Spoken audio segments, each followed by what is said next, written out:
4 কোটি টাকার ডিলে করার কথা ছিল, পরে আমাকে বলা হয়েছে যে 3 কোটি টাকাতে আপনি রাজি হয়ে যান। সে আমার সাথে একটা বিশ্বাসঘাতকতা করে এটাকে রেকর্ড করছে, রেকর্ড করে এটা ছেড়ে দিয়েছে। আচ্ছা, আজকে একটা ঘটনা ঘটছে যেটা নিয়ে আপনারা খুব কন্ট্রোভার্সির মধ্যে আছেন।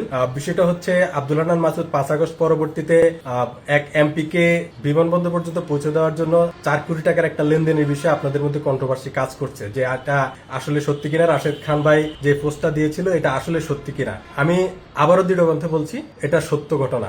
এটা এই মিটিংটা হয়েছে এবং হান্নান মাসুদের সাথে ওই এমপির লোকজন এসে মিটিং করেছে হোটেল পার্সে। এটা শতভাগ সত্য ঘটনা এবং এটা 4 কোটি টাকার ডিলে করার কথা ছিল, পরে আমাকে বলা হয়েছে যে 3 কোটি টাকাতে আপনি রাজি হয়ে যান। 1 কোটি টাকা তারা দিতে চাইছে, কিন্তু পরবর্তীতে আমি এটাতে রাজি হই নাই। RICL TMX, যুগের পর যুগ স্থাপনা থাকে মজবুত।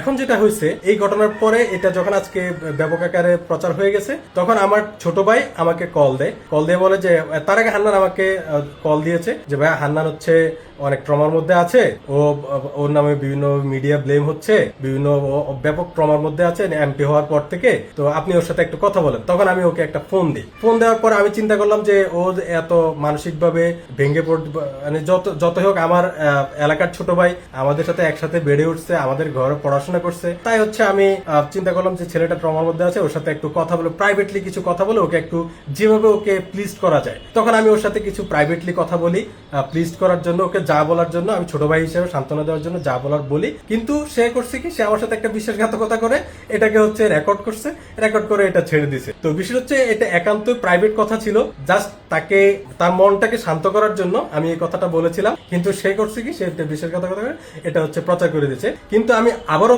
মানে লাউড অ্যান্ড ক্লিয়ারলি বলতেছি যে ঘটনাটা রাশেদ ভাই উল্লেখ করেছেন ওখানে, এটা শতভাগ সত্য এবং এটাই আসল নিউজ, যে সে ওই কাজটা করেছিল। ডিলটা হয় নাই কারণ আমি ওটাতে ওদের সাথে বসিয়ে নাই।